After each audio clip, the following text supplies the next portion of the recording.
Once again, Shana Tova. Tonight, I'm curious. Why do we come to pray together during the holiday season?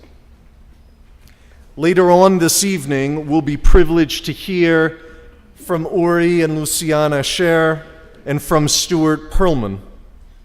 They'll be sharing reflections on what the holidays mean to them and why they're drawn to pray with us.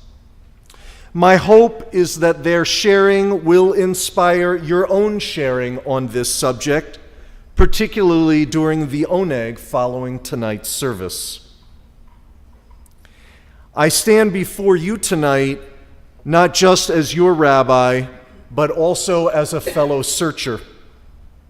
One reason I came tonight to pray was to honor my past.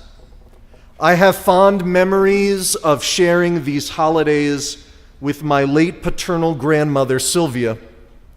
I return every autumn to honor her and all the other spiritual ancestors who came before me.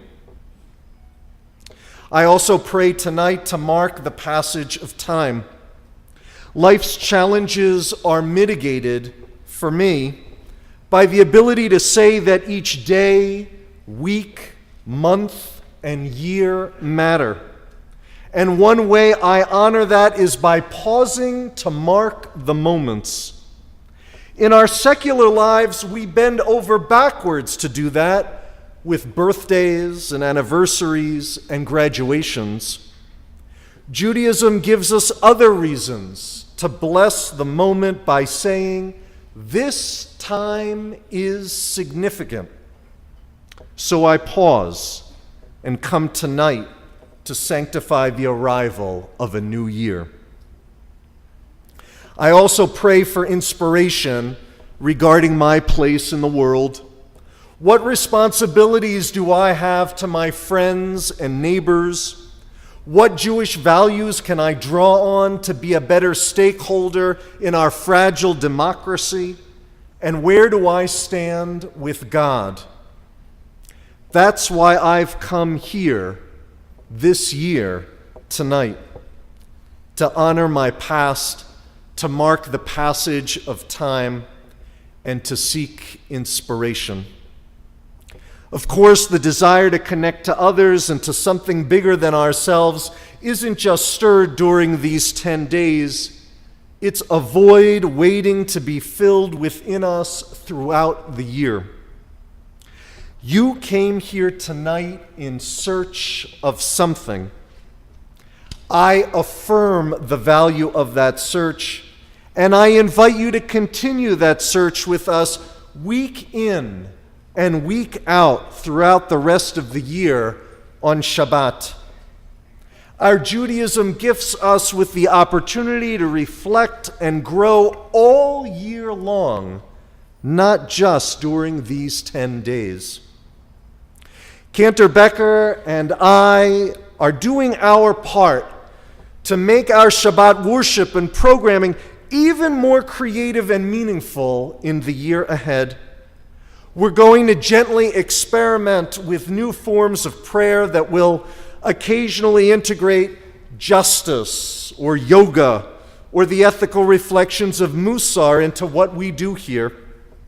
There will be new music from professional and lay musicians. There will be new study opportunities led by clergy and outside speakers.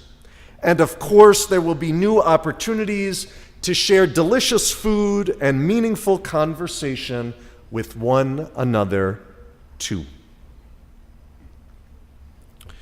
Our teacher, the late Rabbi Abraham Joshua Heschel, wrote, "Prayer is no panacea, no substitute for action. It is rather like a beam thrown from a flashlight before us into the darkness. It is in this light that we who grope, stumble, and climb discover where we stand, what surrounds us, and the course which we should choose.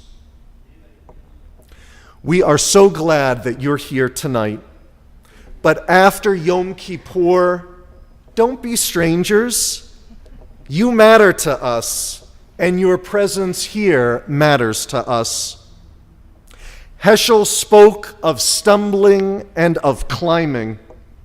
We seek to strengthen our community and its worship life because we believe in the value of stumbling and climbing in the presence of others. Join us as we journey forth together.